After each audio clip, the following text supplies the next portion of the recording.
The amount of sand sold in a ton in the last 7 days was as follows: 1.9, 0.6, 1.1, 0.5, 0.6, 1.2, 0.6, 2.0.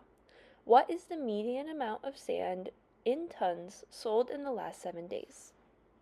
I'm going to start by reordering these numbers from least to greatest. The median is the middle value in an ordered dataset, serving as the measure of central tendency. This means if I cross out the values from either end, making my way to the middle, I should get the median. However, I have an odd number, meaning there is no middle value. So what do I do?